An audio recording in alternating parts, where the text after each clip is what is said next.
تبرج ہلاکت اور موت کا ذریعہ ہے سزا کے طور پر، کیونکہ تبرج سے زنا اور زنا سے بیماریاں، بیماریاں سے موت اور اللہ کی طرف سے عذاب آتا ہے۔ اللہ کے نبی صلی اللہ علیہ وسلم فرماتے ہیں لم تظہر الفاحشۃ فی قوم قط حتی یعلنوا بها الا فشا فیہم الطاعون والاوجاع التي لم تکن مضت فی اسلافہم الذین مضوا، کہ جب بھی کسی قوم میں بے حیائی عام ہو جاتی ہے، بے حیائی عام ہوتی ہے، اور بے حیائی کا نتیجہ کیا ہے؟ زنا عام ہو جاتا ہے۔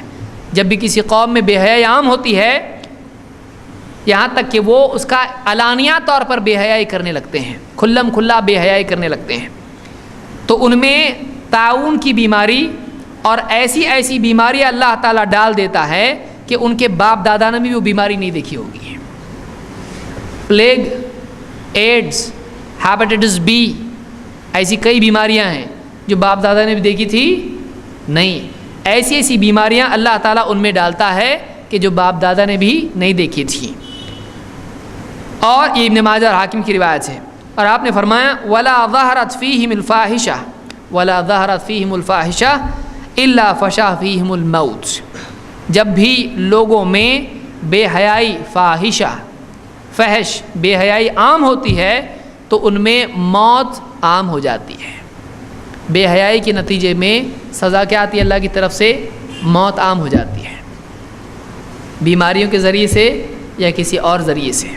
تو بے حیائی کا کنیکشن ہے بیماریوں سے اور موت سے، تو بے حیائی اتنی دور تک جاتی ہے۔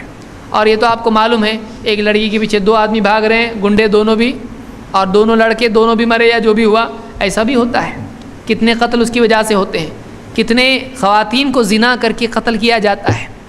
اب کیا کرے گا؟ اس کو کمپلینٹ کرے گی، مار ڈالو، کوئی بولنے والا ہی نہیں۔ کئی لوگ خواتین کو غائب کر دیتے ہیں، لوگ معلوم ہی نہیں آتا، پتہ ہی نہیں۔ تو کتنا اس طرح یعنی زنا اور اس کی وجہ سے کتنی موتیں ہوتی ہیں۔ تو یہ سارا معاملہ کہاں جا کے جڑتا ہے؟ اپنی زینت کے اظہار کی وجہ سے، کہ کوئی متوجہ ہی ہوگا نہیں تو پیچھے کیوں پڑے گا بھائی؟ اس کو معلوم ہی نہیں کہ خوبصورت ہے کہ نہیں، پیچھے کیوں آئے گا؟ اس کو یہ لگ رہا ہے کہ یہ عورت نہیں اپنی طرف دعوت دیتی، پیچھے کیوں جائے گا وہ اس کے؟ لیکن اگر اپنی زینت کا اظہار کرے گی تو ظاہر بات ہے کہ وہ ایسے ایسے کپڑے پہنے گی کہ لوگ متوجہ ہوں، نہیں ہونے والا بھی متوجہ ہو کے پیچھے جائے گا۔ تو معلوم ہوا، یہ طبرانی کی روایت ہے کہ جس قوم میں بے حیائی عام ہوتی ہے اس میں موت، بیماریاں عام ہو جاتی ہیں۔